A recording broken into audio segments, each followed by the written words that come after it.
Good evening and welcome to the Hawaiʻi Neighborhood Board. My name is Roberta Mayer.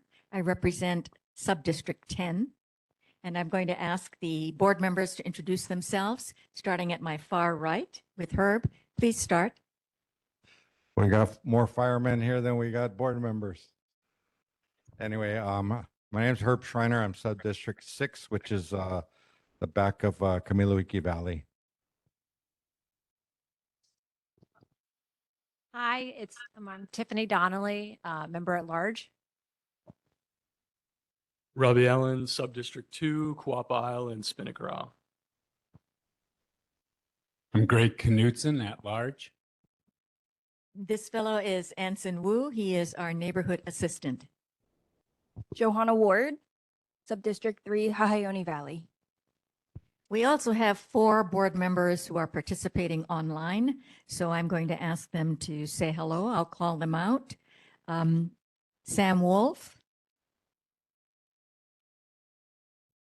Sam, you're muted. Samuel Wolf, Subdistrict 4. Lisa Bishop. Hi, I'm Lisa Bishop at large. Elizabeth Riley. Elizabeth Riley, and I am at large. Paige Alton. Paige Alton, Subdistrict 11, Portlock Road, and Monolua Triangle, Kokokai. We have a board member who will be joining us a little later, but we do have a quorum for this evening. We are a 15-member board. We do have 3 vacancies on our board, and a little later in the meeting, I'll be asking for if there are any volunteers who would like to join us on this board. Our first order of business is our status reports, starting with the Honolulu Fire Department. Welcome, gentlemen. It's good to see you all so well represented.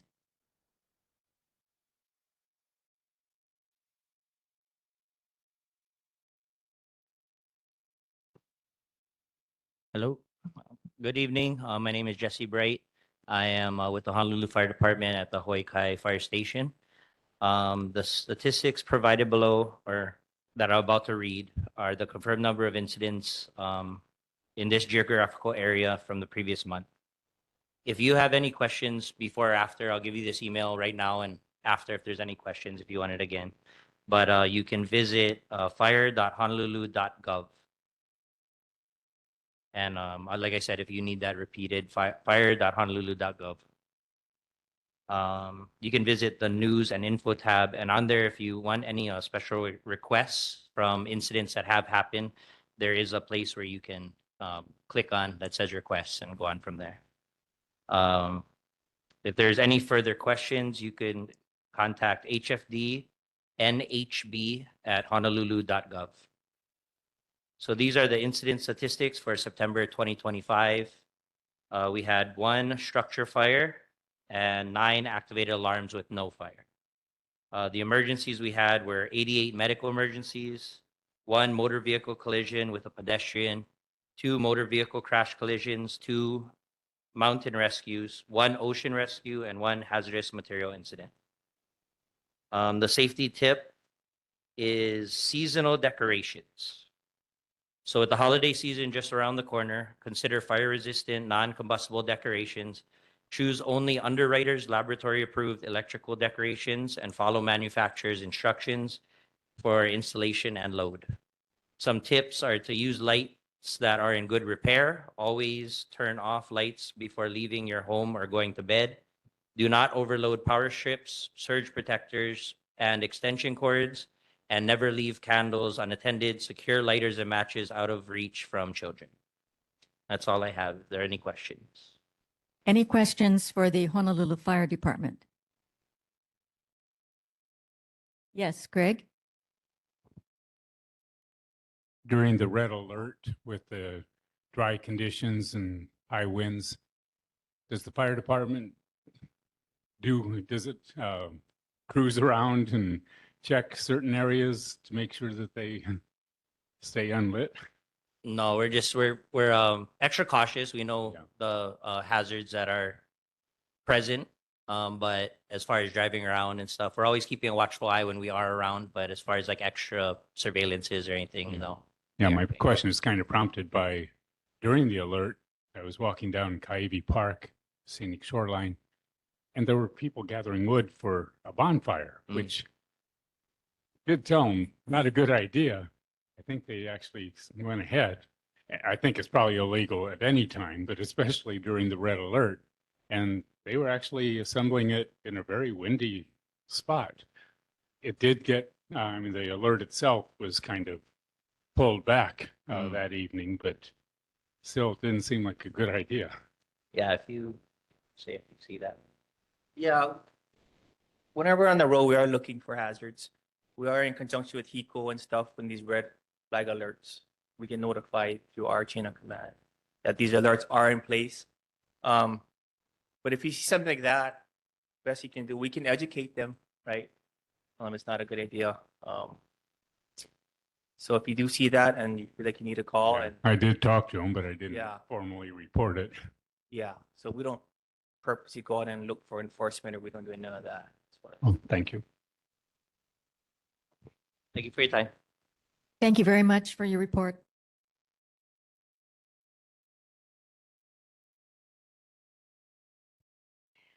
Paige, can you please stop sharing your screen? We're having some difficulty here on our end with the screen.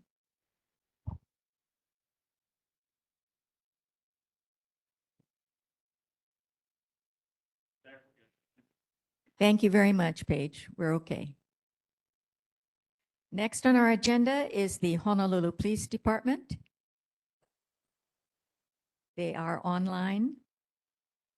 Hi, good evening, everybody. Lieutenant Mira from Honolulu Police Department, District 7. Started for last month's statistics. Motor vehicle thefts, we are at 2, burglaries, 2, theft.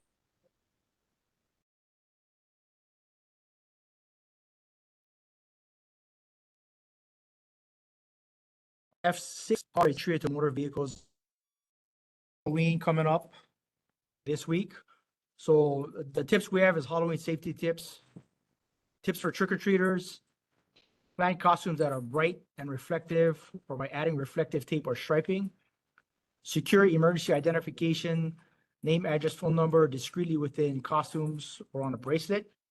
And everyone should have a flashlight to see as well as to be seen.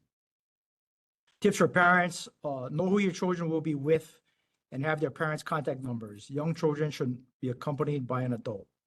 Tips for homeowners, eliminate tripping hazards on your porch and walkway. Check for flower pots, low tree limbs, support wires, or garden hoses that may prove to be hazardous to young children rushing from house to house. And lastly, pets get frightened on Halloween. Secure them away from trick-or-treaters to prevent any accidental biting. And that's all we have. Thank you, Lieutenant. Are there questions for the Honolulu Police Department? Yes, Greg? Okay, I was wondering about the devices at Halona Blowhole parking lot and the Lanai Lookout. If they're effective, if they are transmitting video, if there's any public access to that video, things like that. But have you used them to prevent break-ins? I don't have any hard statistics, but in general, we have heard positive results from it as far as at minimum being a deterrent. Just the fact that it's out there, and it's a good deterrent for any would-be criminal activity.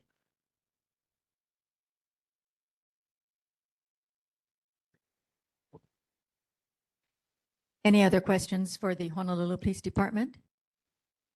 Lieutenant Mira, I just wanted to inform you that based on action that the board took last month, I did send a letter to the City Council, to Chair Waters and the City Council members, to ask that they review and possibly revise City and County Ordinances 15-16.6, which has to do with storage, parking of commercial vehicles, and 15-13.8, abandoned vehicles on the streets or highways.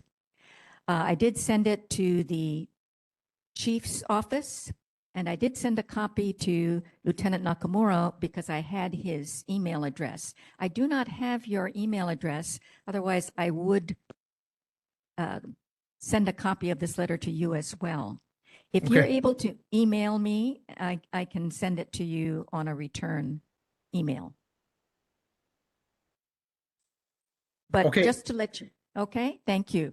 Will do. And board members, since I mentioned the letter that I sent to the city council, I just thought I would let you know that I did receive feedback from one council member who indicated that they are going to possibly review all of Chapter 15 of the ordinances. So I'm hopeful that at that point, they will include us since they know we are very concerned about this particular issue. So I think that's very positive. So I think that something will be coming from that. All right. Is there someone from the Board of Water Supply present tonight?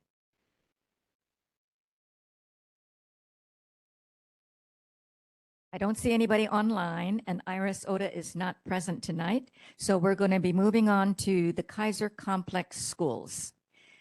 Principal Shannon Gu, thank you for being with us.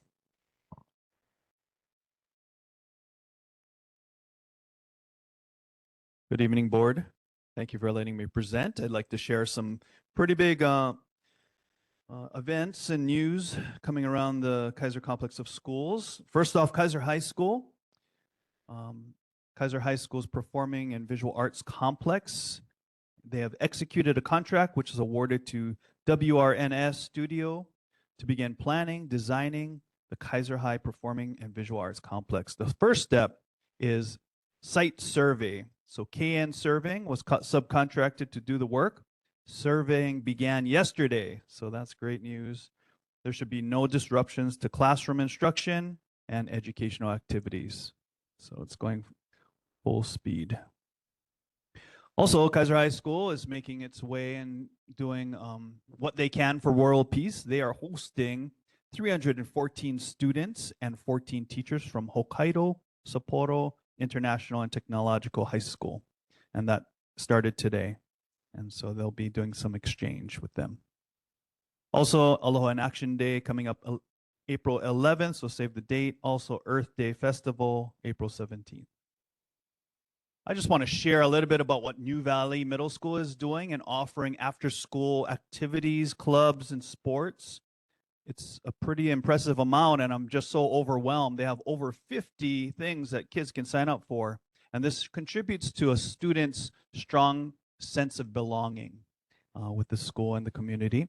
So I'll just rattle it off. Boys basketball, girls basketball, cheerleading, cross country, esports, League of Legends, esports, Super Smash, esports, Rocket League, flag football, futsal, golf, drone, graphic design, hip hop, K-builders, mad journaling, new news, saga, judo, pickleball, ping pong, soccer, tennis, track, volleyball, ultimate frisbee, wrestling, American Sign Language, fantasy football, Hanafuda, Interact, Kendama, Math Counts, Pokemon, Vex, anime, band and orchestra, billiards, board games, chess, Coco Labs, coding, creative writing, drama, Dungeons and Dragons, gardening, Hawaiian Club, or Hawaiian Culture, K-Club, K-Pop Demon Hunters, Mural Club, Rubik's Cube, and Yarn. Phew. What an offering, but they didn't do that when I went to school, but it's just a great service for all of the students to connect with people with like interests. I do want to also mention they will be offering for the first time Spanish to these incoming sixth graders, along with Mandarin and Japanese. So it'll continue that program that will continue on at Kaiser High School. One big award announcement, Aina Elementary School was accepted into the prestigious Japanese Language Education Assistant Program, or JLEAP, from 2025 to 2027 cycle, and support meaningful educational exchange between the United States and Japan. So this is put on by the Japan Foundation and Laurasian Institute. So pretty big award. All right, that's my report for tonight. Thank you very much for allowing me to share. Questions for Principal Gu? Yes, Greg? Yeah, can you elaborate a bit on the 314 students and 14 teachers from Hokkaido? That's massive. It's pretty big, and they do this every other year, and so they do an exchange. So we have students that travel up there in between years, but they're all there interacting with students, going to classes. They have a big assembly and do performances for each other, and then I guess they also do some homestay experiences. And how long is the program? I believe it is for. I have to double check on that, but I believe it's a week-long exchange. Any other questions? Mr. Gu, I'd like to commend the teachers in the complex. An example of offering all of those activities. I know it's a big job because you have to have a teacher advisor for everything that's offered. So that is commendable of the teachers in this complex. Definitely, yeah. Thank They them. go above and beyond. Yes, they do. Yes, Herb? I like your tables, your new tables. They look really good. All right, thank you, thank you. Yes, maybe next time we can set it up as like a stadium seating. Yes, I noticed the tables are brand new, but also that the seats move. Mhm. Yep. So that's really something. They look great. If you like, we can hold it up so there's a backrest too. Oh, thank you. All right, thank you so much. Is there any representative from the Hawaii Department of Transportation online? Hello, this is Galen. Hello, Galen. Welcome. Yeah, sorry I couldn't come there personally because I have a trip tomorrow I have to leave on. I don't think I need to report was on Sam's trying to find out what kind of pesticide we've been using for that highway from median. I still didn't get back. Our maintenance crew didn't get back to me, so I'll try to get the information on that. And I also sent a full report for the Kalanianu Highway study to you and the representative from Anderson. I mean, representative, the person, the staff member for. So that's the only thing I have to report. Unless there's anything else you need me to answer or try to get information on. No, I think that's it, Galen. Thank you very much for joining us tonight. If you could follow up next month with the response to Sam's question. Yeah. And if anything comes up, we'll let you know. Okay. Okay. Thank you. Thank you very much. Are there any community announcements tonight? Board members or members of the public audience? Come on up.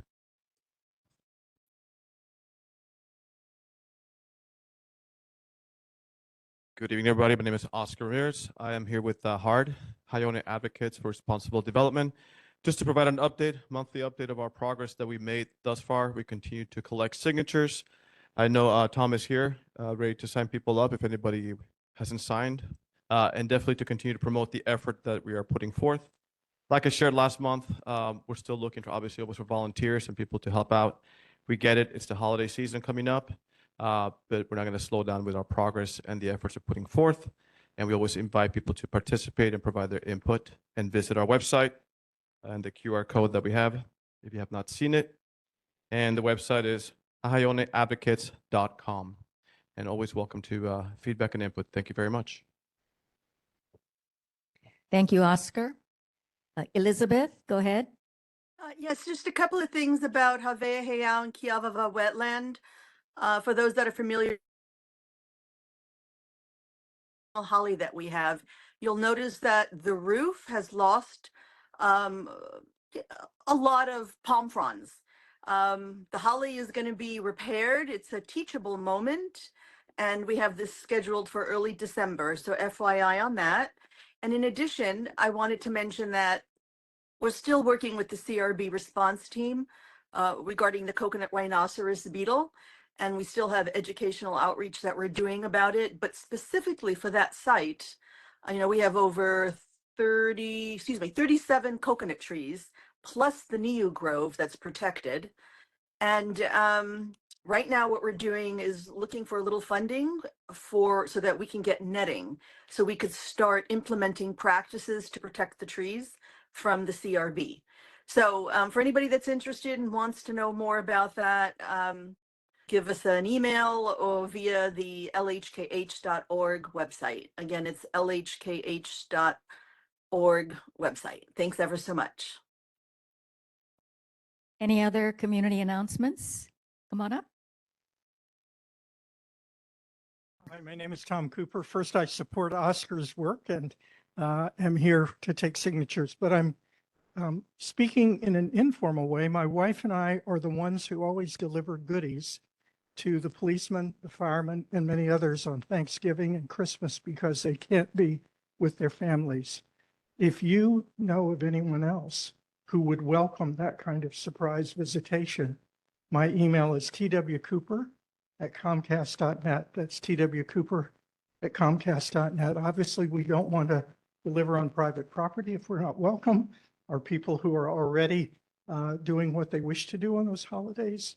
But many people are all alone, and we want to be there for them. Thank you. Thank you very much, Tom. Any other community announcements? Seeing none, we're going to be moving on to public generated issues. Oh, before we do that, let me just let the board members know that I did inquire of all of you whether or not you wanted to participate in the Lions Club parade on the day after Thanksgiving, or the Saturday after Thanksgiving, or if you wanted to participate in the City Lights Christmas parade. And I did not receive, I received very few responses, and there was no overwhelming rush to participate. So I'm just letting you know that we are not going to participate this year. If you would like to participate next year, we need to plan fairly early so that we can get our banner together and decide who's going to be able to participate. But for this year, we will not be participating. Okay, we're going to be moving on to public generated issues. I see a hand up online. Kane, I don't have your name here, so could you please introduce yourself and go ahead and speak? I'm Kane Ingosorio. I'm the president of the Mid-Pacific Roadrunners Club. I'm not sure if this was the appropriate time, but I just wanted to announce that we're having our annual race, the Bassetti Sunrise Race, is held on January 1st on New Year's Day. We've been holding it for over 20 years, but it's on Thursday, January 1st this year. The race starts at 7 o'clock in the morning. We started at Klama Valley at the district park, and it goes around a loop around the valley. It's a 10K, and then it heads to Camilo Iki, does the hill, and goes around the skate park out to Lunalilo Home Road, and then back of the valley, and comes back and returns and finishes at the Kalama Valley District Park. So it's a 10K. We filed our permit applications, so we're on schedule to have those permits approved. We'll have HPD there as well, special duty officers to help escort the runners. And we're probably expecting a little over 100 runners or so on that day. And starts at 7 in the morning. So I apologize if this wasn't the right time to announce that, but I wasn't sure because you said you were taking community announcements. But just wondering if anyone has any questions or concerns about the event. What is the name of your event again? It's called the Bassetti Sunrise 10K. And we've been holding it for over 20 years in Kalama Valley and Hawaiʻi. Bassetti Sunrise. Yeah. Okay. Yes, Greg, question? Yeah, I've reacted in the past to the early morning announcements. You say the race begins at 7 in the morning, and but there's a lot of organizing and bullhorn kind of announcements made that can be heard throughout the valley. So and they're pretty loud. So it'd be good if you could monitor that and try to minimize it. Okay, yeah, definitely. I know it's early in the morning, and we definitely want to And be there- conscious of the neighbors Yeah, and it across also, the park. there's another early morning event there, the Makapu'u, first sunrise of the year. So a lot of people are traveling from throughout Hawaii to get to Makapu'u. It's good. In the past, you've been down right in the same corridor, but I think now you're starting up at the park and maybe out of the way for most. But just to be aware that that major event is happening as well, and many people go down just to Sandy Beach area that time of day as well on January 1st. Thanks. Thank you. No, thanks for letting us know. We'll let our race director know too in terms of the announcements and try to keep the noise down. And Kane, what time do you expect your event to be completed? We typically will finish around, like we'll do awards there at the park about 8:30. So usually around 9, we're starting to pack up. And by 9:30, we should be all out of the park. Okay, thank you for sharing all of that information with us and the community. Mahalo. Public generated issues tonight. Anything new that anybody wants to bring up? I do want to bring up what came up last month. All right, board members, at last month's meeting, there was some concern raised about some changes that were being made to Halemanu apartments. And I did send an invitation to Christine Camp from Avalon, Hawaii, to attend our meeting, and she is online. So I'm going to ask Christine, are you willing to share some information with the rest of us here? Yes, I'm sorry, I don't use WebEx. Can you see me? Yes, I can. Thank you Okay. very much for joining us. Yes, thank you. Can I start out with a couple questions? Sure. We were led to believe that I guess Avalon was going to be changing some of the 3-bedroom apartments to 2-bedroom and 1-bedroom apartments, and that some of the families were being displaced. Could I ask you some general questions about, number one, how many 3-bedroom units are available currently, and how many 2 bedrooms and 1 bedroom? I was told, I guess, 14 additional units would be able to be made out of those 3-bedroom units, but I don't know how many 3-bedroom units you currently have.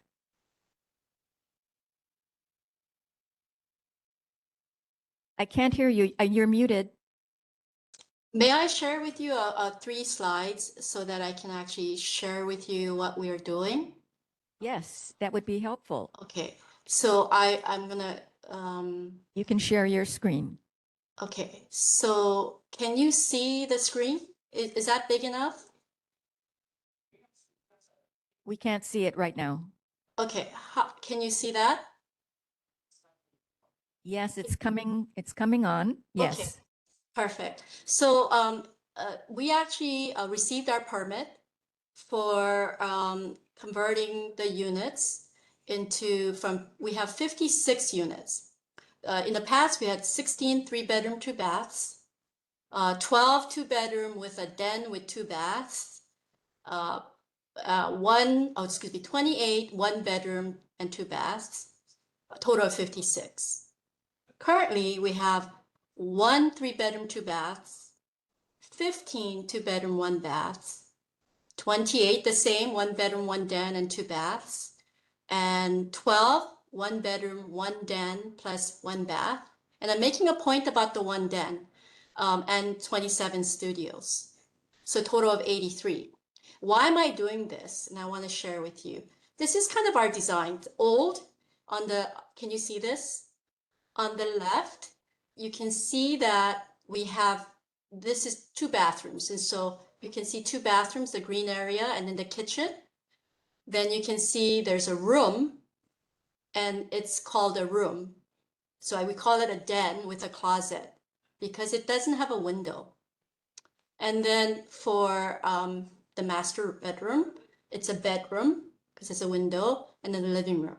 So this is rented as a one bedroom.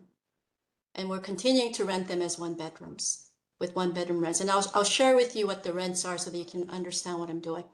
Now, this is a 3-bedroom. There, as I said, there are 16 of these, and that's the master room or a primary room. I mean, this is outdated. I'm sorry, I'm using it from the sales of 6 years ago. But there's a living room and a bedroom and a bedroom. But if it didn't have a window, then with the interior units, we'll call it a den, not a bedroom. So it would be considered 2 bedrooms and 2 baths. And primarily the 3 bedrooms, because of the rents are over $3,000 that is allowed, and we need the rent because our operating costs are just as high. But the rents are relatively high, so majority of the people who are in the 3 bedrooms are voucher holders, so that they can afford it. So they're Section 8, or they have the veteran vouchers or the homeless certificate vouchers, and so that they're able to use that. But oftentimes, they don't have the number of family members. You're supposed to have up to 5 members. It's for the family, who can use a 3-bedroom. So they don't quite qualify, and we have to go through a special process that adds to weeks of our approval process for qualifying these families. But what we're proposing to do, and where the added is that we're splitting those units into a studio. And the studio will have a small wall here because they were very long studios. They're about 400 square feet. So it'll be a master bathroom, a closet, kitchenette, a legal kitchen. And what we're doing is putting in stoves, refrigerator, and a little wall here so that it becomes a little bedroom alcove. And then 2 bedrooms or 2 rooms, depending on where it is. So some are considered 1 bedroom, plus den, plus 1 bath. And some are considered 2 bedrooms if they're at the edge, where they actually have windows. So this is what we're splitting. And why are we doing that? Because the longest wait lists are for people who need 1 bedrooms. They have 1 child, they may be divorced, single parent, they have maybe 2 children, but they don't have enough family to qualify, or nor do they have the income to qualify for the rents. So what are the rents that we would charge? So there are 2 kinds of rents that we can charge. We are required to use the HUD fair market rents methodology based on our zoning requirements. Some affordable housing for city, they use the 30% of the income limit method. So we're in the 80% of the median income. So anyone who makes less than 80% of the median income will come to the property. So for a single person, it would be $85,000 or less. For a family of 2, it would be $97,000, and family of 3, $100,000, $109,000, and family of 5, $131,000. So these are working gap housing, because the low-income housing that's being developed by the government are for those making 30 to 60% of median income. Ours is those making 80%. So majority of them are working. The 3-bedroom, the higher rents are difficult because the rents that we're charging, or we're to charge, is $31.62. Not many people can afford it, nor do they fully need to utilize the 3 bedrooms. So what we decided was that the longest wait lists are for those 2 bedrooms. So we decided that we would make units according to our zoning, and our zoning allowed us to add the additional units. Now we're that's the maximum that the zoning will allow. So we're not adding footprint, we're not adding floor area, we're not adding height. But what we have done is split these 1,100 or 1,200 square foot units into a studio and 2-bedroom den plus 1 bath, or 2-bedroom and 1 bath. But those that are the 1-bedroom, den plus 2 bath remain the same. And the rents would be, this is including utilities. So it would be electricity, water, and sewer included. This would be that. So if you kind of netted it out, it would be around, so for us, it's the fair market rents here. So this is what you'd be looking at. So upstairs, you could charge, if it was the other city program, it'd be $21.28 for single people, or $18.87. So we net out all of the utilities, it's about $1,400 plus change or so no more than about $1,500 for the studios. And so for those making $85,000 or less per year. And then so that's kind of why we thought this would be a good opportunity, because the wait list for people, the families that are waiting, you know, for 3 bedrooms here, for 3 bedrooms, you have to be 3 people to 7 people. And oftentimes our families were single parent with 1 child and maybe, you know, a husband and wife with a child or maybe 2, but not a lot of people are having a lot of children. So this is where we wanted to be, and then took out the 3 bedrooms because our 3 bedrooms would be $3,765, $3,700. That's a mortgage. But you know, for operating these buildings with our expenses, the insurance, and you know, the maintenance, the pest control, the trash collection, the landfill charges, they all add up, and we're not making a profit here. So what we were looking at was the opportunity to do that. Now, we made some of the studios market. Why? Because a family who's already there and they're using a 3 bedroom, we didn't want to evict them. So we would allow them to stay, but by law, they cannot stay in 2 affordable housing units. They can't. So if we made one market, then we can call it a 1 3 bedroom while they're living there. And then we can allow them to occupy 1 affordable housing unit, and the other would be market kind of combined for those who are existing there. So we were trying to avoid people being disrupted. A lot of the people, when we approached them, you know, what we also didn't do while we were going through the permitting is that we didn't increase the rent for 3 years.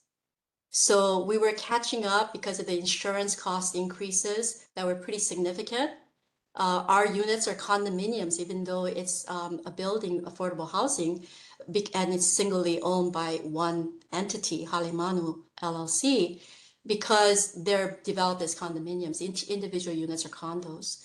So it was subject to condominium insurance as part of the 7,000 Hawaiʻi project.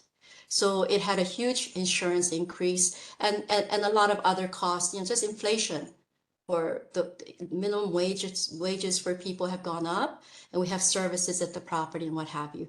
So what we thought the best solution possible was to split the units as allowed by the zoning, but those people who needed to stay could do 2 rentals together, like a combined unit here.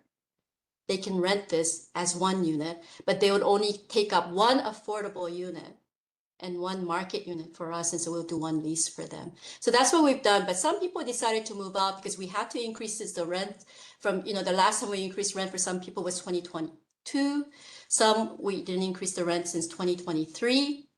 We just weren't doing it because we thought the permit for this might come in anytime, and that we would be doing some disruption, so we didn't want to increase rents during that time. Now that we have the permit to do this, because we meet the zoning requirements and all of the conditions for permit, we went back and increased the rents, and some have decided that they would move out.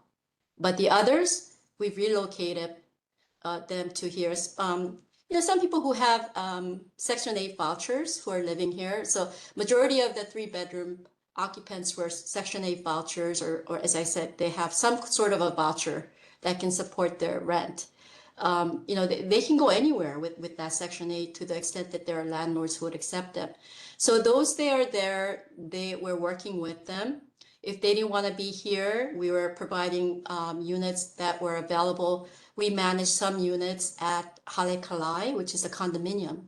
They're individually owned by actual owners. So if we happen to manage those units, we try to convince those owners to take the voucher holders, and then we try to relocate them. But the people who chose to move out were people who did not appreciate the rent increase that we had held the same since 2022 or 2023. But there are a number of residents that are there now that we're working through to work with the leases that we have, trying to move them to a unit that has a market studio next to them, so that we can combine it and keep their families intact. Thank you for that explanation, Christine. First of all, could you email me your slides? Sure. And that way I'll share it with the board members. And, you know, this came to our attention because we were hearing reports from families who were not happy that they were being asked to leave and have to relocate somewhere else. But you've indicated that you're working with some of these families to relocate them to some of these smaller units. Could you tell us how many families are being accommodated and how many have chosen to leave? A number of them have already left because they did not appreciate the rent increase for the 3 bedrooms. A number of them are choosing to stay in the smaller footprint because they actually were the people we had to get waivers because they're a family of 3 or family of 2. And so, you know, it made their rent go down by $1,000 to be in a 2-bedroom. Some have already moved out, and there may be a handful of them that are, and I'm not sure what the count is, but I do know, Paul, are you on the line anywhere? Paul is the property manager, and I think he may be calling in, but I think we may have 4 or 5 that we've already relocated into Haleʻikalai because we were able to convince the individual condo owners to take some voucher holders. But the others, we're trying to work with them, see if they're willing to relocate or, you know, work with their Section 8. Oh, there's Paul. He says he's here. So how many families are we still working with? I mean, there were a couple of them we actually evicted. One was, you know, smoking is not allowed, and he was smoking and he was urinating in his car out in the parking lot and had, you know, drunken fights and things of that nature. And I mean, that person needed to move out. So Christine? sorry, Hi. is that you, Paul? Yes, that's me. Okay. So every single tenant was accommodated to move to a different unit if they wanted to. And then it's people who didn't want to that are opting to leave. Yes, everyone was given an option. We didn't ask people to just leave and have no option of moving to a different unit. Yeah, I mean, it's been a painstaking process where we've taken 18 months to help give them notice and to work with them. Okay, thank you. That's good to know. I'm going to open it up to questions. Paige, you have a question. Go ahead. Hi, Christine. Paige Alton. Hi, Paige. Hi, thank you for your detailed slides and everything. It really does put everything into perspective. So the property that we're talking about, you're calling it Halimanu, but this is the property that is 7,000 Hawaii Drive. Is that correct? Yes, so 7,000 Hawaii Kai has 2 buildings, basically. Yes. The larger building is Haleʻikalai and it's condominiums. And the smaller building is Halimanu, and that is the rentals. And that is owned by one entity. Okay, so Halimanu is owned by one entity, and then Haleʻikalai is owned by somebody else. Right. I mean, for reporting purposes, that's one of the things that, you know, the government wants you to do is to make sure that you can report these affordable housing. They track it every year. They certify that people who live there are indeed making less than, that they don't own other property and things like that. So we have to certify them. So it's easier for them to deal with one owner. Okay, and so in Halimanu, you will have at the final, after these redos of the 3 bedrooms, you will have 83 units, you said? Yes, yes. Okay, and how many of those 83 units are affordable housing? 69 are affordable housing, but the rents are relatively the same, primarily because you know, you can't rent one unit right next to each other and have a significant price difference. So go ahead. So so right now we used to have 55 affordable units in the 56 unit project. We now have 69 affordable units. Okay. The reason I ask about that is because one of the things that brought me onto the approval side, the support side of this project when you guys were breaking ground and everything was that you had stated that the affordable housing units were going to be side by side with units that were not affordable housing. That's right. And that way, there would be no quote unquote stigma attached to people who had affordable housing and people or from people or whatever it was. There'd be no stigma attached because nobody would really know who had affordable housing. And I appreciated that. I did appreciate that. I thought that that was really the way to go. In our situation in the world right now, people can be very sensitive to that. So I appreciated that. But now you're telling me that the affordable housing people are paying exactly the same as people who are not affordable housing. Well, the affordable housing rents are capped, and we have market housing units that are priced similarly in the project at the property, and that's up to us. We can always increase the rent to what the market is. We've chosen to keep it lower, but it gives flexibility because we've had to, give people notice when they made too much. Like we've had families, particularly mothers, because I used to be a single mom, particularly mothers who would not take the promotion that they were given because they didn't want to lose the unit that they were renting because they made too much if they took that promotion. And I've seen too many of it over the last 5 years at this project. So we think that the market housing is going to be supportive of the people who transition out of the affordable housing, but they can still live there. So then what's the point of being an affordable housing person if you're paying the exactly the same thing as a market apartment? Well, the market apartment, the difference, I can choose to increase the rent anytime. I understand that. Right. I'm not saying that you don't have any power in that. I'm saying what is the advantage or what is the point in being an affordable housing person if you're paying exactly the same rent as somebody May I who's step in? paying market? Paige?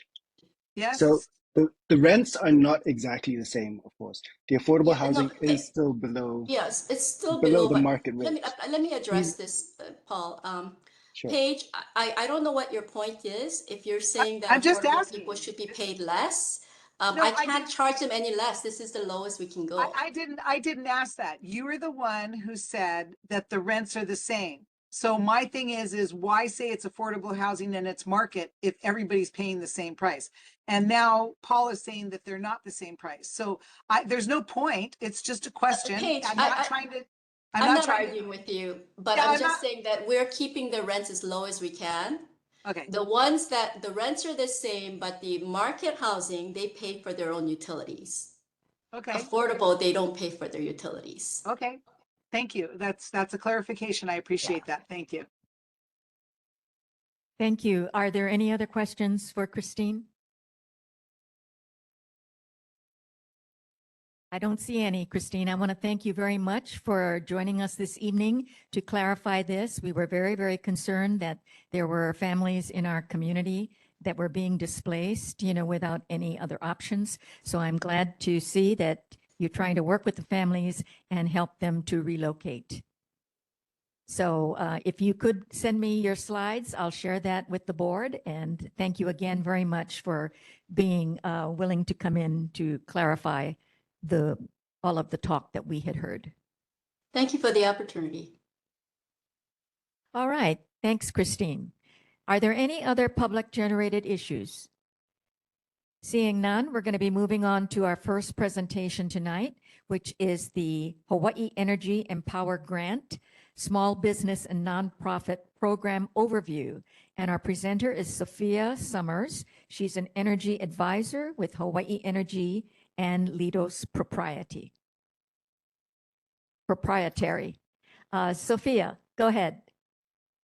Hi, thank you. Can you guys hear me okay? Yes, we can, and we can also see your screen. Wonderful. Thank you so much, Roberta. As she mentioned, my name is Sophia Summers. I am an energy advisor with Hawaii Energy. I primarily focus within the commercial, office, and retail sector for energy efficiency projects. And today I'm actually here to talk to your Hawaii Kai Neighborhood Board about our affordability and accessibility program pillar, which has two programs that I think people in this community can really benefit from. So I'm not sure if you've heard about us or have received a rebate from us in the past. We also work with homeowners and residences, but Hawaiʻi Energy essentially manages the state's energy efficiency portfolio and helps the state achieve our 100% clean energy goals by 2045 that was put in by the EGA administration. And we do that through empowering and incentivizing residents and businesses. So with that, here is a brief overview of our program pillars. We have clean energy technologies, which is just the efficient equipment that we're looking to implement, and then accessibility and affordability. That's where we want to make sure that this new high efficiency equipment is affordable and accessible to everybody. And then we have economic development and market transformation, and that is we would like a workforce as the next decades ensue to have strong people in the trades for HVAC, for lighting, plumbing, you name it. We help incentivize professional development on that front. But I really just want to focus on two primary programs right now, which one being our Empower grant, the other being our Energy Advantage program. Now, the Empower grant is a grant that we offer on a reimbursement style basis, and we have it open generally from August to April of our program year. Our program year goes from July to June.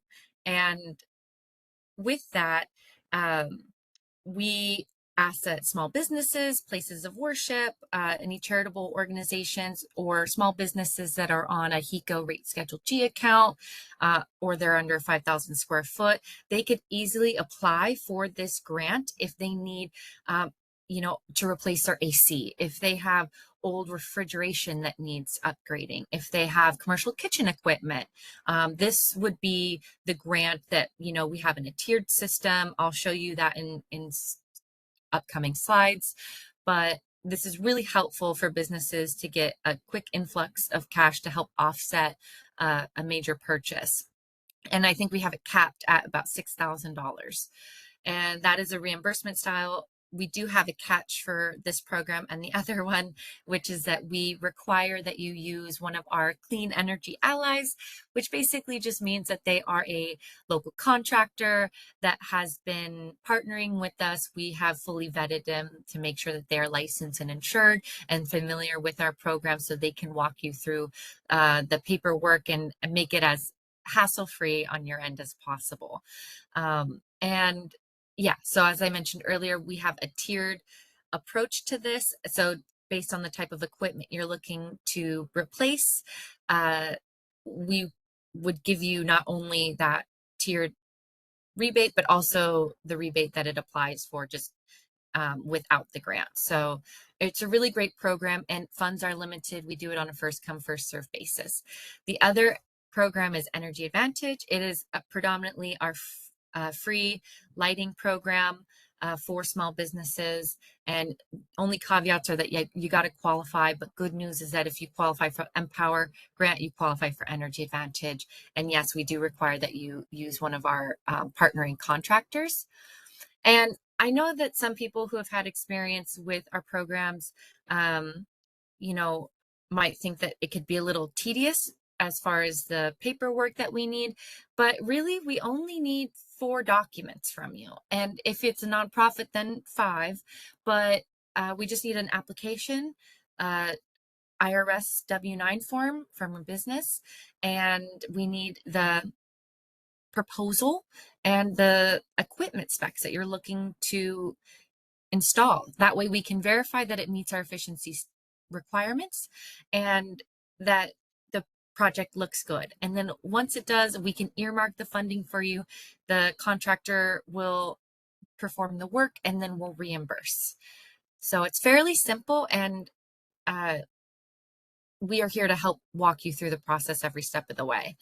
So as I mentioned before, both of these programs do require that the business is eligible, and that means that you're on a smaller utility scale. So whether you're on a HECO rate schedule G account, meaning that you use under 30 kilowatts a month as a business.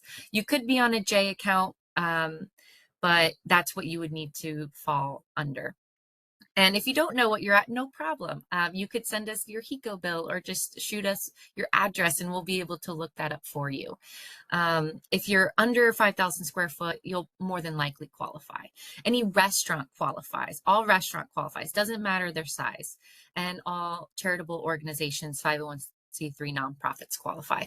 Those who are not eligible, unfortunately, are residences. We have other programs in our residential sector for that. And then Kauai-based businesses, unfortunately, do not qualify because this is HECO ratepayer funded. And because they have a separate co-op that manages their utilities, they are not providing into the fund. Therefore, we cannot incentivize them. And then, yeah, you need to be on grid, so connected to the grid. It can't be an off-grid type of business, unfortunately. But that's who qualifies. And I'm happy to provide these slides to the group after, or if you have any questions, I'll put my contact information in the chat. But yeah, so what does an eligible product or project look like for our Empower grant? It's going to be what you see here on the slide in the bullet points. We do refrigeration, commercial kitchen equipment. As long as you see that Energy Star branding, that logo, that means that it is high efficiency and it will qualify. But we also do solar hot water heaters, window film. We do ACs, of course. And yeah, we have way more that we could offer too. And they're broken out into their tiers. But lighting is not covered under the grant because we have a separate program for that. And these are the tiers. So I think tier 1 represents a PTAC, which is just a very minor, small Manini AC. And then it goes up and up and up and up. And we actually this year have something called a tier 6, which is the Let's Talk tier.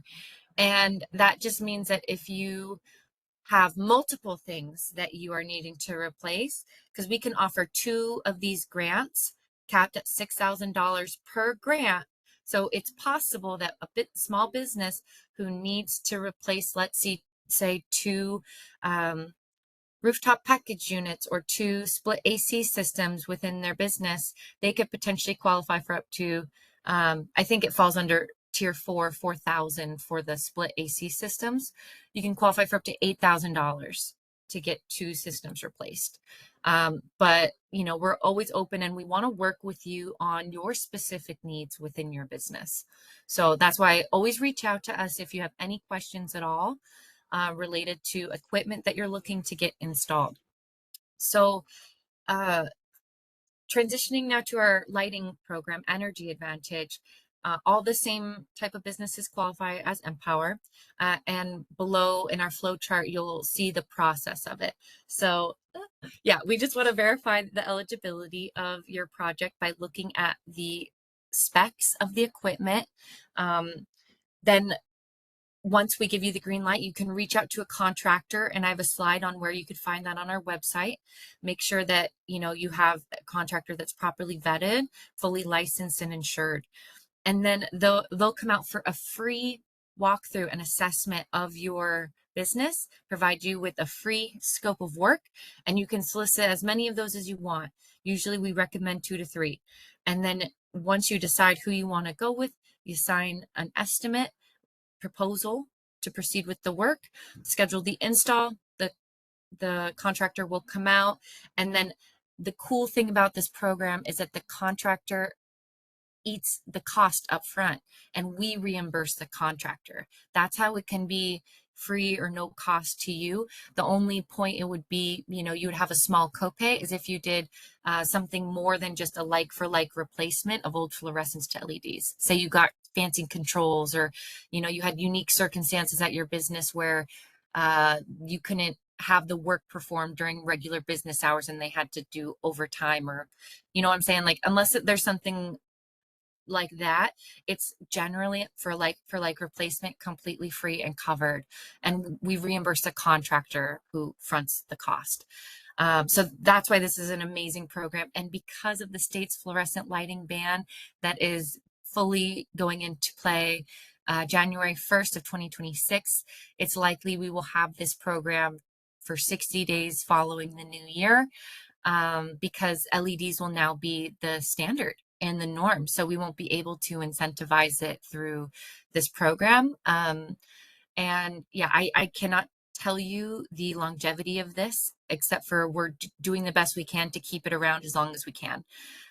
It's been around for quite some time, but with the new state ban, it is at risk of being or needing to pivot to something else.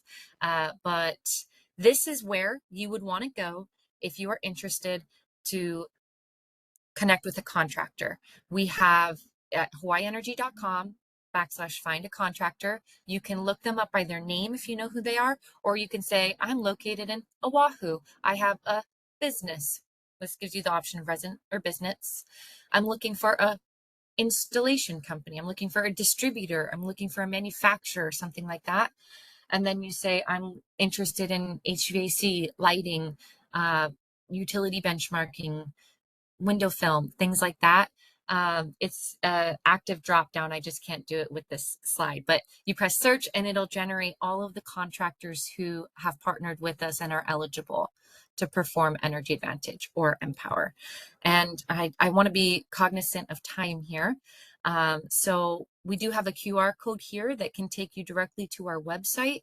We also do this not only for Oahu, but neighbor islands as well. So if you have an auntie or an uncle or a daughter or, you know, a husband or family who owns a business who you think might be able to benefit from our Empower grant or our Energy Advantage affordability and accessibility programs, please, please, please feel free to reach out to me. I'd be more than happy to connect you with an advisor in your sector and help your business achieve your energy savings goals and hopefully reduce your utility costs, because that's really the point of it, is that we want to help businesses save money.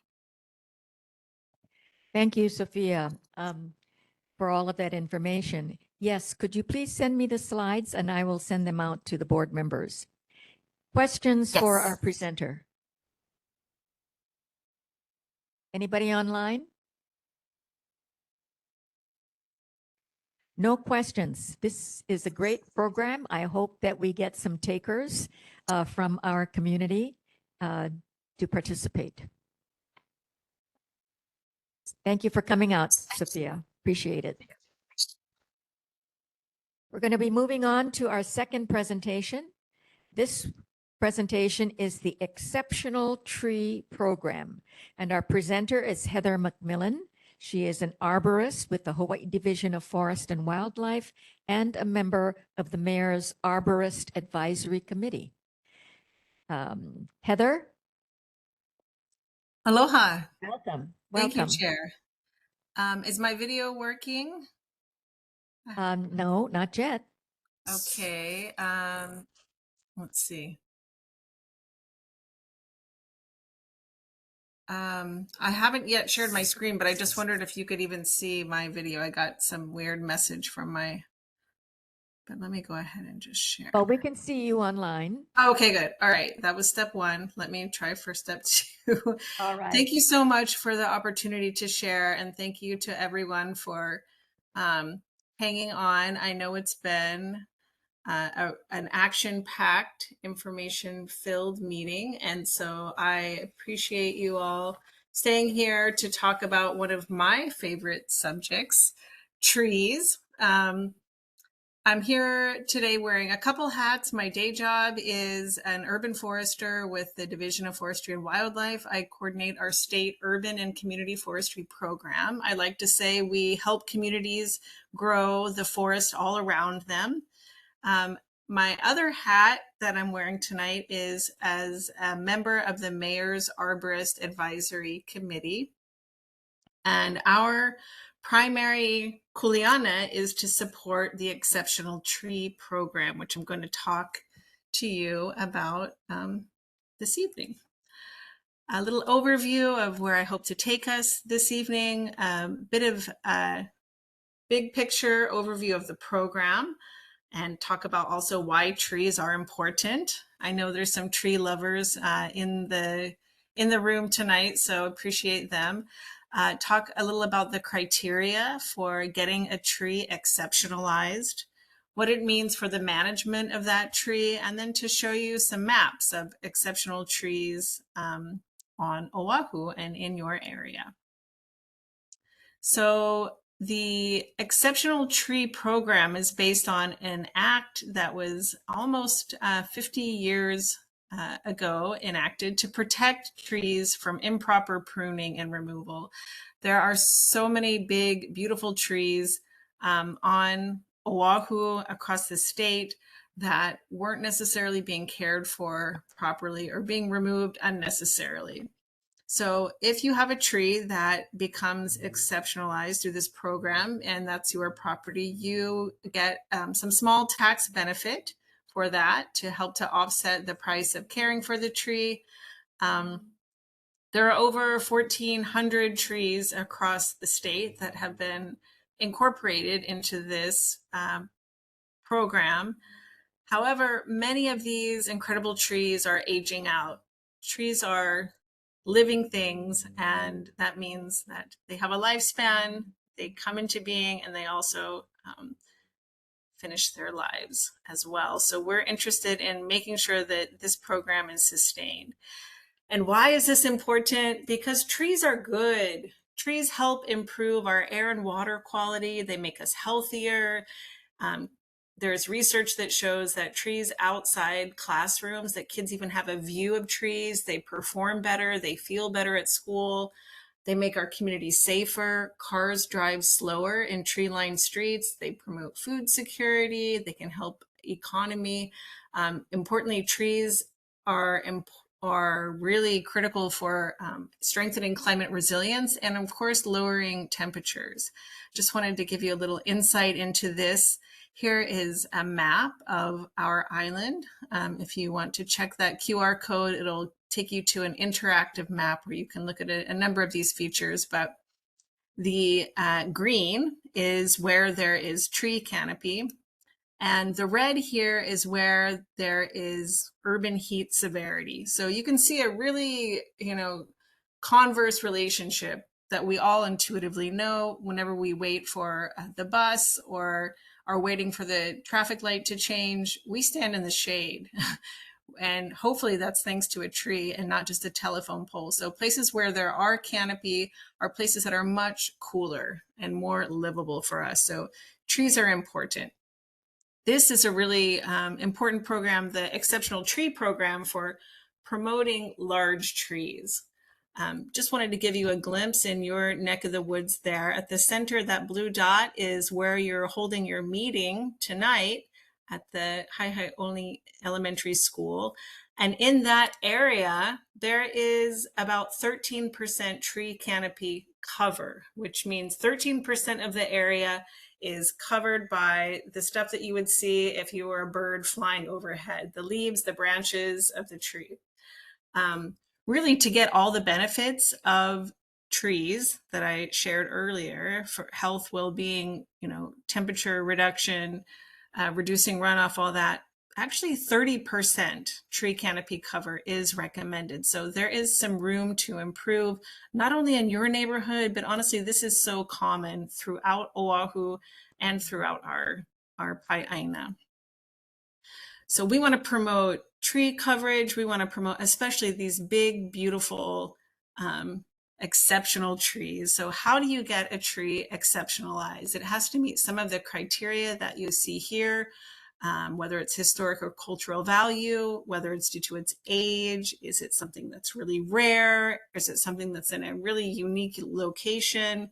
Is the size incredible? Is it incredibly beautiful and cared for?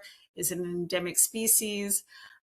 Again, you can check this QR code to get more information, and the nominations can be emailed to that address there or mailed. If your tree is exceptionalized, there is some guidance and over how that tree needs to be cared for over time. So it needs to be pruned by a qualified arborist. And this is someone that would be vetted by our Honolulu Division of Urban Forestry in the Department of Parks and Recreation. They have a list of qualified arborists. Others can join that list. They just need to be vetted. We want to make sure people that are taking care of these trees really know what they're doing to continue them to live out their lifespans and live to their full potential. Trees can only be removed if it's determined to pose a risk to public safety. And so this protection and these recommendations carry on regardless if the property owner changes. Once a tree is exceptionalized, it's in for the whole lifespan of that tree. So here is a lovely map that was created by our friends out the outdoor circle. Each one of those dots represents a tree that has been exceptionalized and is part of this program. You can see there are some clusters there in East Honolulu. But if we zoom into your neck of the woods here, we see between the exceptional sausage tree, which I think is at the Coast Guard station, and the Willy Willy tree, which I think is at Cocoa Crater Botanic Garden, there's a lot of opportunity in between for nominations to come in. So I am encouraging you to look around your neighborhood, look around, when you're out and about outside of your neighborhood for some of these exceptional trees so that we can get them recognized and we can give them some additional protection. And there's no better time to do this because our governor, Josh Green, proclaimed 2025 as Year of our Community Forest. So we are celebrating trees and all they do for us all year long. I want you to know that you can find out more about these celebrations and tree events, adoption options, and so forth. If you go to our website here, there are some free things that are available. And actually coming up very soon is Arbor Day in Hawaii. It's coming up November 7th and 8th are the days folks will be celebrating most of the things, but some stuff is happening even as early as this weekend. You can go to that website below, or I think even if you Google DLNR Arbor Day Hawaii, it will take you to our program's website, which lists by island all of the tree events for Arbor Day that are happening. Many of them are tree adoption events. Some of them are tree care events or workshops and things like that. But just wanted to share with you, this is the time of year we're really celebrating trees. And I'm happy to answer any questions that folks might have. Again, thank you so much for your time, and aloha. Thank you, Heather. Are there questions for our presenter? Greg? Yeah, I have a couple of questions.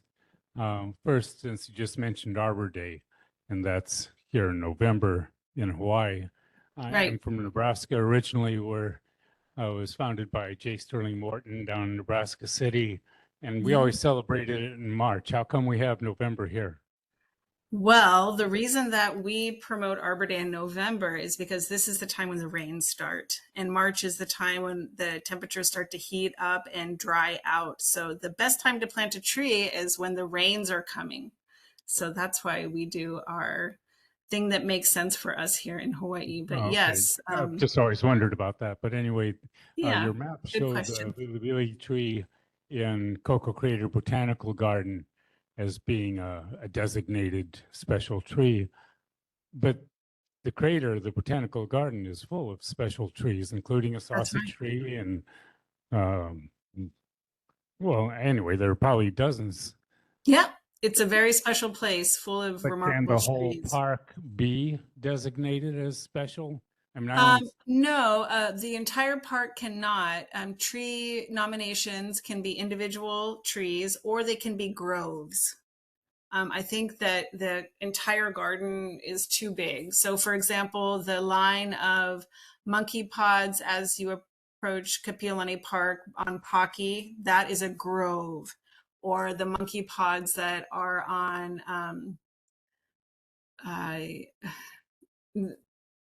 I'm blanking on there's a couple, like the ironwoods that are on fronting Kapiolani Park on the ocean side is another grove. So to have a collection of all the different species in a much larger space, I think wouldn't meet the criteria of grove. But I like your thinking. Yeah, let's just protect them all. Okay, thank you. Other questions?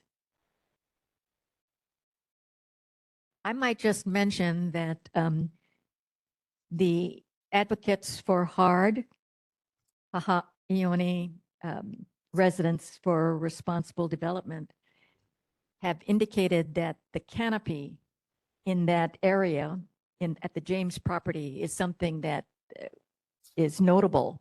And so they might want to consider whether or not they want to nominate any of those trees for this program to help protect them. And Elizabeth's Grove in the wetlands, Elizabeth. All right, any other questions for Heather? If not, Heather, I want to thank you very much for coming and sharing that information. And Thank if you you could so much, please, Chair. I appreciate it. and if you could please send me your slides and I will share them with the board members.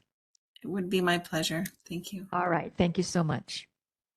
The next item on our agenda has to do with our vacancies. I had mentioned that we are a 15-member board.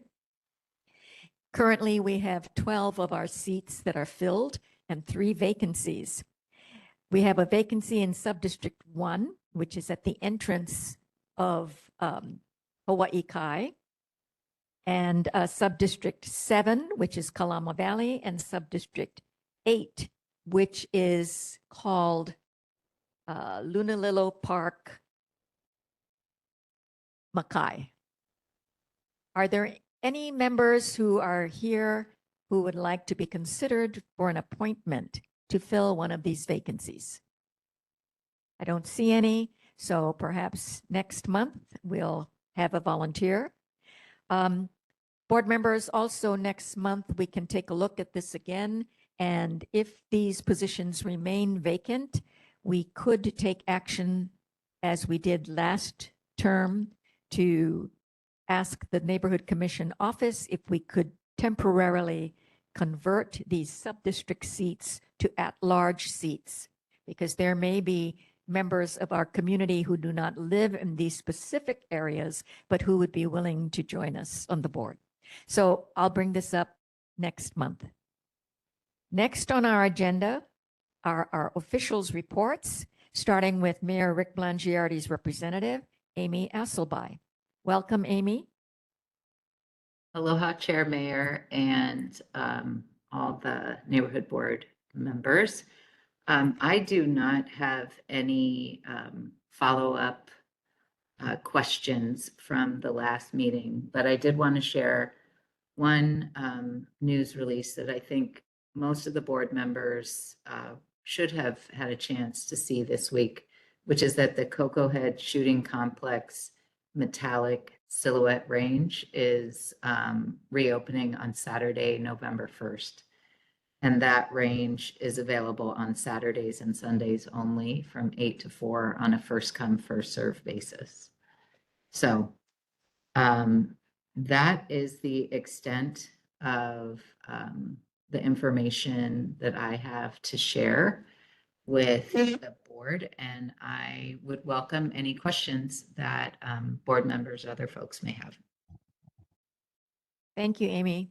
Questions for our mayor's representative, Greg, and then Herb? Yeah, I just wanted to mention about the metallic range. That has always been the most troublesome. I mean, it is shooting at metal targets, which really increases ricochets.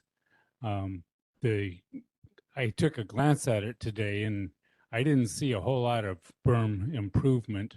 What I would like is to have a more detailed account of what has been done to make it safer. One time I saw it a few months ago too, where the ground was just literally saturated with bullets, So as far as the lead contamination, how was that cleaned? I didn't notice any hazmat kind of operations going on in any of the renovations. But, you know, just a detailed list of those things that have happened to make it be returned into service. Ricochets that have landed in parts of Kalama Valley and on Ahukini Street, well, probably the Kalama Valley ones in particular, could easily have come from ricochets off that area. The hillside behind the metallic range also is pretty heavily covered with bullets. And those are in areas that are outside the park and at higher elevation where there should be no bullets at all. So it is of concern. And if they've improved it and corrected that, then great. But I'd like to have a more detailed explanation about that. Thank you. Herb? Hello, Amy. I was asked by Mr. Formby to put the Cocoa Crater Stables on the agenda. It was too late for tonight's meeting, but he said to put it on the next meeting. I think Roberta's gonna probably need a little more info on how she's putting it into the agenda. And that's pretty much, yeah, that's it.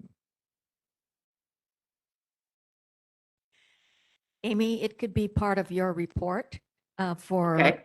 November, but a status update on what's happening at Cocoa Crater Staples. Mr. Formby said to put it on the agenda, so I assume Cocoa Crater Stables will be an agenda item, not Yes. a report. It'll be, well, oh, I will list it under board business as I have in the past, but it still gets addressed during the mayor's representative's report.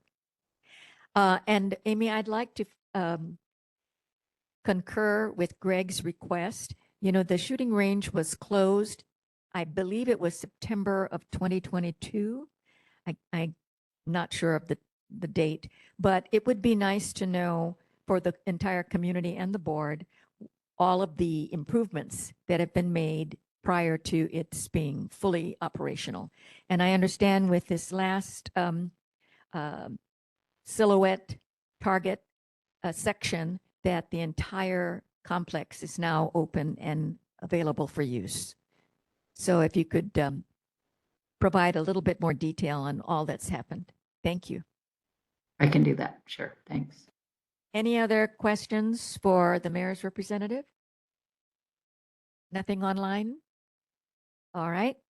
Next, moving to City Council Chair Tommy Waters' office. Is there a representative for the council chair present tonight?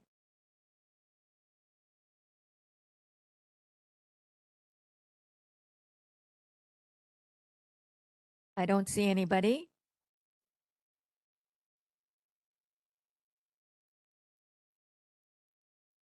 Okay, Governor Josh Green's representative, Cameron Black. Welcome, Cameron.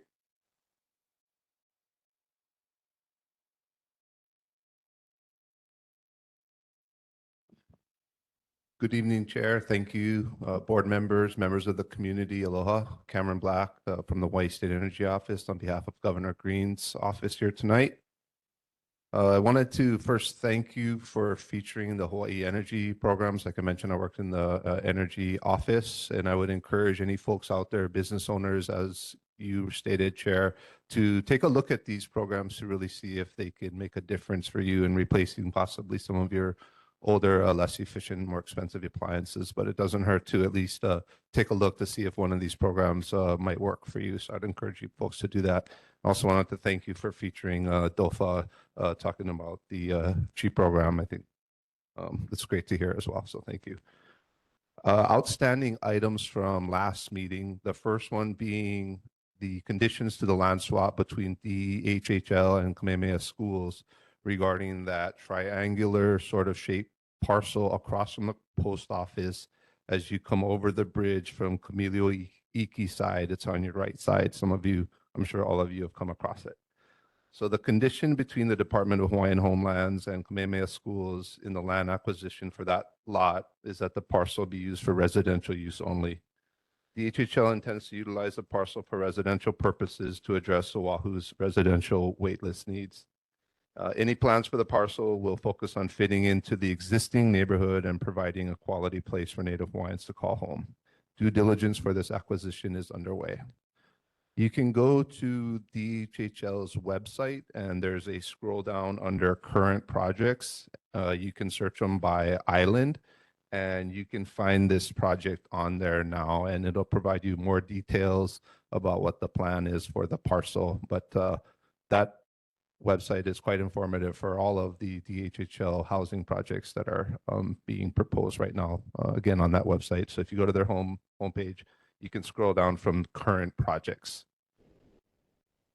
The second question, and I can pause there if there's any further up questions or comments. So that parcel had been designated as preservation land. And if you're saying there was a trade-off involved, well, first it's kind of like bygones, but it didn't involve neighborhood board or the community that much. But I'm also wondering, okay, if there was some sort of trade-off for a good cause, sounds like it'll be put to good use. But how does Hawaii Kai benefit? What did we get in return for trading a parcel of preservation land that is important to this community? What do we get in return?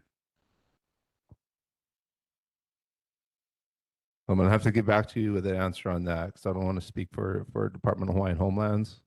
If that's okay, I'd like to get back to you with that. Sorry.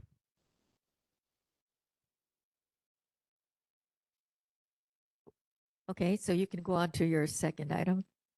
Okay.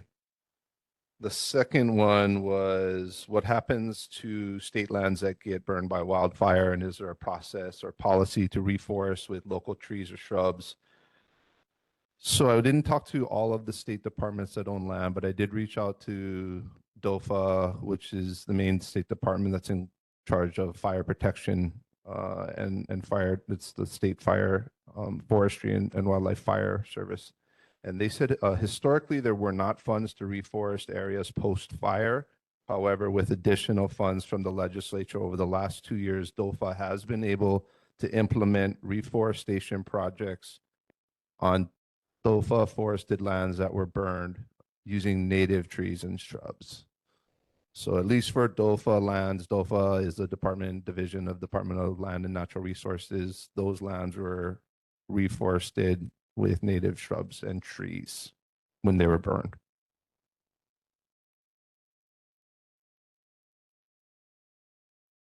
So that pretty much sums up my report tonight, unless there are further questions. I didn't hear anything new come up for Gov's office in the meeting so far. Herb? Yeah, my wife noticed it, and when she pointed it out, I don't know who takes care of the median along Kalani Highway, but the palm trees, the tall skinny ones, look like they're dying or something's happening to them. Yep, I noticed that myself. We'll look into that and see what we can get for you. Also on that, Galen Wong is still online. So Galen, I think this goes back to Sam's question about some of the plants on the medial strips and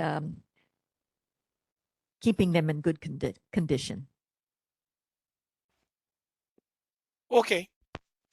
So what do you want me to do? Follow up on anything? Just follow up. Why are the palm trees on the median dying Oh, along okay. Kalana'anole Highway? Okay. Okay. I'll do Thank that you. too. Thank you. Any other questions for the governor's representative?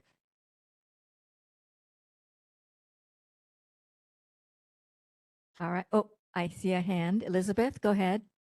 Thanks. I was going to say, I guess the question is if when you find out what's happening with those trees in the median, is there any plan to replace? That would be nice to know. Got it. Thank you so much. Yep, you're welcome. All right. I don't see any other questions. Cameron, thank you very much for being here tonight. We have a small audience, so we're happy that you're part of it. Yeah, thanks for having us as always. Thank you. Okay, thank you. All right, representative from Senator Stanley Chang's office, District 9. I believe we have someone online. Go ahead. Oh, hi. My name's Casey from Senator Chang's office. I'm going to put this in the chat. Any updates about District 9 can be found in our monthly newsletter. So please check it out. And if you have any concerns, you can feel free to share it with me now, and I'll take it back to the senator.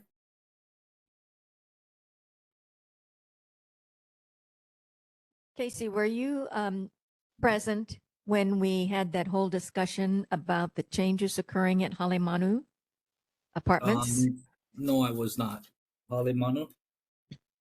Yes, we had a presentation earlier and an explanation. They are affordable housing, but there's also been a permit approval to convert 3 bedrooms to 1 bedroom and 2 bedroom apartments. We were concerned about some of the families being displaced, but we were assured that the management is working with each family to provide some options for them. So it looks like that issue is being addressed. But I was just wondering, because the senator is so concerned about affordable housing for Hawaii, is he involved in permit requests to Department of Permitting and Planning? I can check that out for you. I'm unsure myself. I think the Department of Permitting and Planning is the city, right? Yes. Yeah. So sorry, ma'am. What was your exact question again? What would you like him to answer? I was just wondering whether or not, he is even aware of some of these issues that occur, at the neighborhood level about affordable housing being made available for community members and residents. That's why we come to the neighborhood board meetings to find these things out. So Okay. yeah, I'll forward I guess I'll forward him the information about Halemanu, and but at the same time we are working actively to provide as much affordable housing to not only Hawaii Kai but all over the islands. Yeah. So mhm. Well, I just want to thank you, Casey, for being here and sharing the newsletter. And like I said, I believe that issue at Halemanu has been addressed, but I was just kind of curious whether the senator gets into the weeds, so to speak, about affordable housing in our neighborhoods. Okay. Thank you so Okay, much for thank being you. here. Yeah. Appreciate it. All right. Is there anybody from Senator Chris Lee's office, District 25? All right. I don't see anybody. So Representative Joe Gideon, thank you for being here.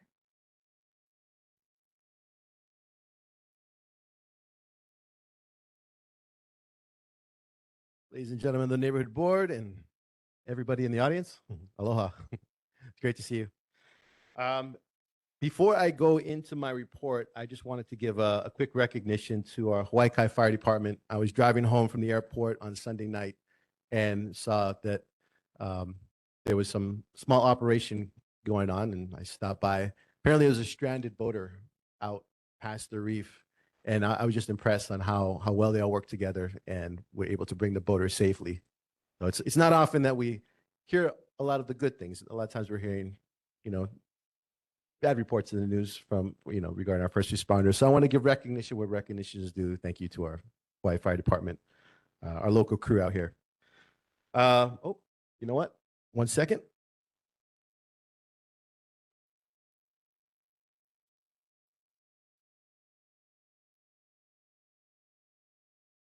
I'm handing out the October newsletter for those of you online.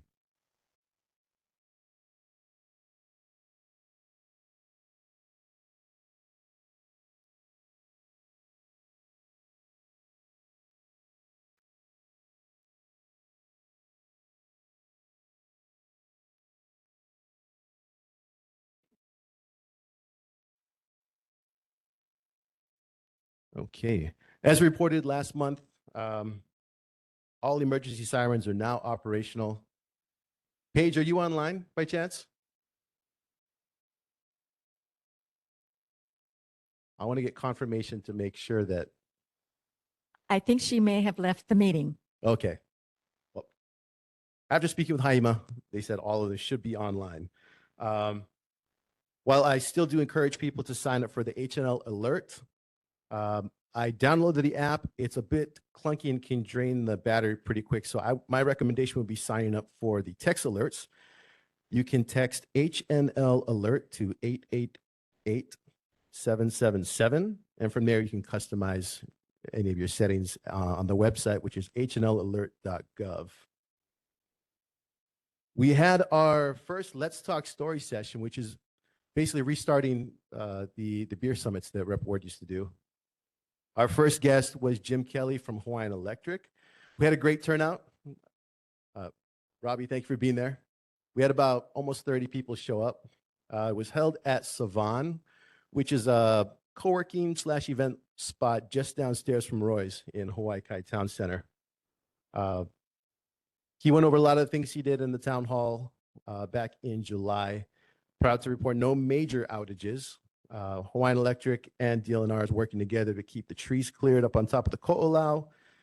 Shared some reports as far as the upgrades and utility poles and other equipment up along Kalani'anaole Highway. We're looking forward to getting our next Let's Talk Story session together. We're working with Haima to schedule our next one based on emergency preparedness. Still locking in a location, but we'll be posting that on our website, repgideon.com, once that's ready. Our office is looking for recommendations for certificates that the legislature gives out, from recognizing anyone who's gone above and beyond to a graduating student to a family member. Always happy to get recommendations from our community on people who deserve the recognition. So please feel free to reach out to my office for any of those recommendations. Opening day for the 2026 legislature has been announced. It's going to be July 21st. That's a Wednesday at 10 a.m. Probably know all bills are going to, which are going to be, pardon me? I'm sorry, January 21st. Apologies. Thank you for catching that. January 21st. It's a Wednesday, 10 a.m. All bills that are going to be considered in 2026 will be drafted and introduced by the end of January. So if you have any ideas for bills that you'd like the legislature to review, please reach out to my office. We always want to get as much feedback as possible from our community. On opening day, there will be all of the legislators' offices will be open. There'll be refreshments. If you haven't been there, it's going to be a very busy time, but a great opportunity to meet all the different lawmakers. We're going to be sending out our pre-session survey soon. It's going to be in the November and December newsletter. We're going to do a combined one, which will be mailed out to the entire district. And we'll have our pre-session survey on there to find out what are the biggest topics that our community would like us to work on. We've got a fun little crossword puzzle. Feel free to check that out in your own time. We've been getting a number of constituents reaching out regarding an uptick in homeless. I had an opportunity to speak with HPD. There are some from outside the district, but from what they tell me, there are also a handful of people who are our people who grew up in Hawaii Kai and or grew up as residents. I've got a meeting tomorrow with the governor's director for homelessness, June Yang, to discuss the best way to approach that with compassion, but also making sure that our residents feel safe. So I'll be meeting with him tomorrow. In addition to kind of piggyback on the dying palm trees along Kalaniano Ole, thank you, Galen, for looking into that. We reached out to you. We're looking forward to getting some information. Hopefully, we can find out who the contractor is and maybe hold them a little more responsible for the work that's being done on there. In addition, the Hawaii Public Library is looking in the similar condition. Most of the grass in front has died, in the same condition for the palms. We're reaching out to the Department of Education to see who's in charge of that and which contractor is supposed to be taking care of that area. This past weekend, I attended the Hawaii Lodging and Tourism Association's general membership meeting on my own dime. Didn't use taxpayer dollars for that. Keeping up with what's happening in the tourism industry. Earlier this month, we hosted about 25 people from our district. Well, most from our district, some from outside the district. At the Capitol, we did another Capitol tour. Great turnout. We had a third grader who wants to introduce a bill to plant trees. So we'll be working with him on that. Working close with the Lions Club. As you know, they've got their holiday parade coming up. Again, I'm always impressed by the work that they do. And giving another shout out for HARD, the Hawaiʻi Advocates for Respectful Development.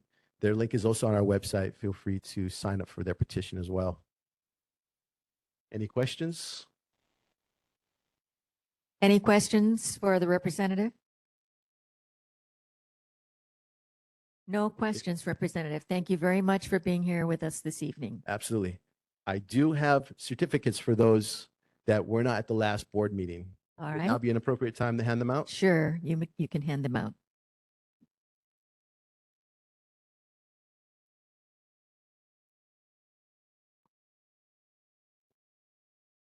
Could we maybe take a picture afterwards as well?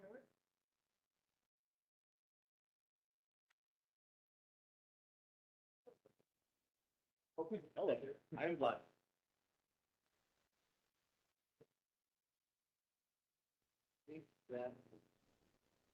I think some of the others are online. Yeah. Sure. If it's okay, maybe we could take just a quick picture and then I'll wrap up my report or wrap up my time. Go ahead If you and want- wrap up your report and then. I'm sorry, my report is wrapped up, Oh. but wrap up my time up here.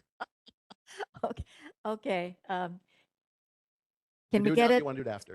Can we do it after? Absolutely. All right. Thank you Thank for you your so time. much, Representative. Is there anyone from Representative Mark Hasham's office? All right. Are there any representatives from our congressional delegation? Okay. Moving on to board business. First item is our update on the Ka'iviko Scenic Byway. I did indicate that we are interested in protecting the local bird colonies. Does anybody have any information that they can provide about how we might go about doing this?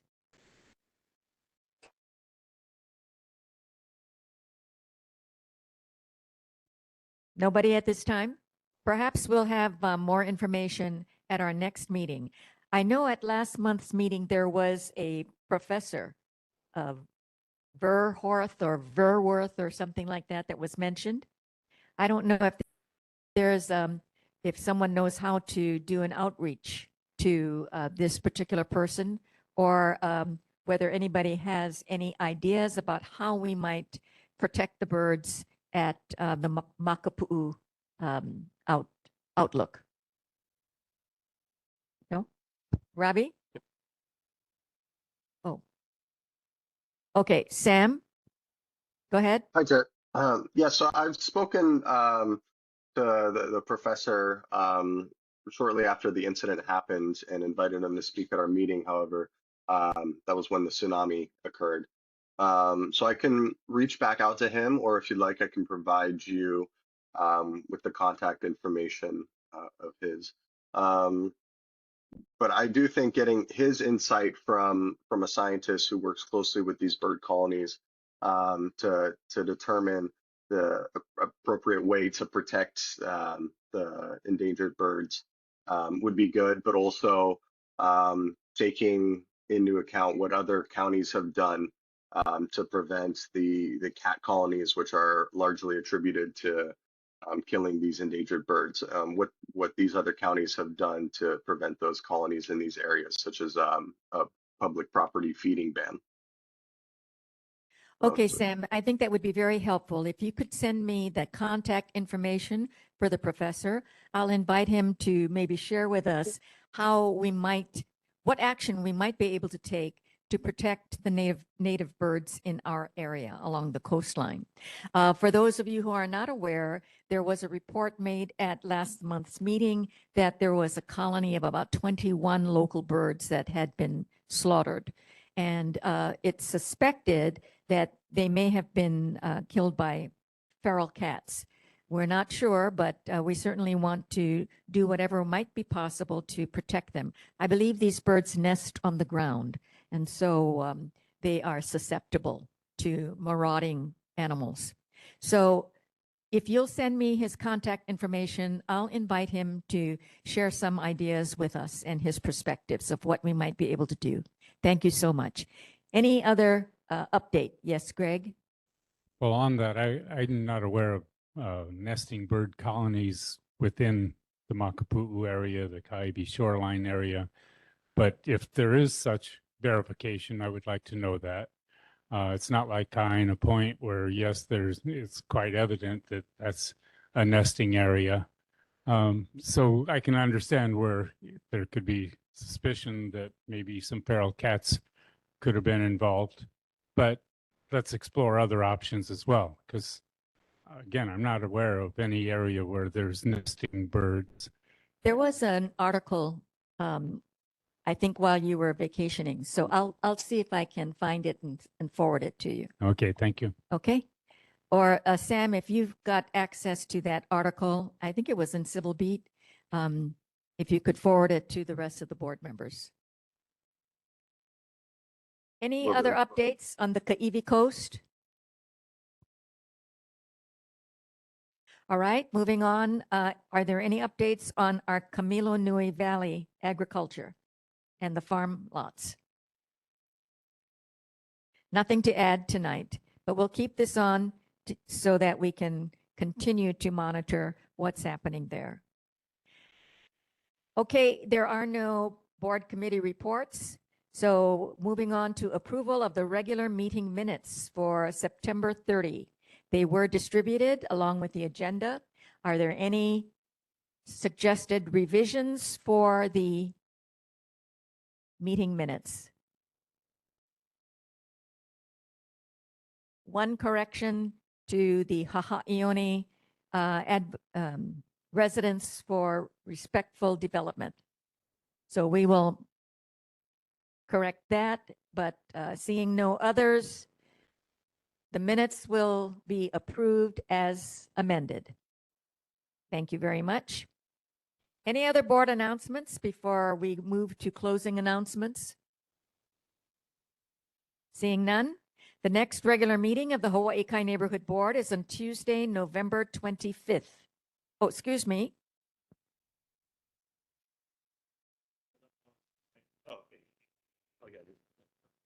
Oh, sorry.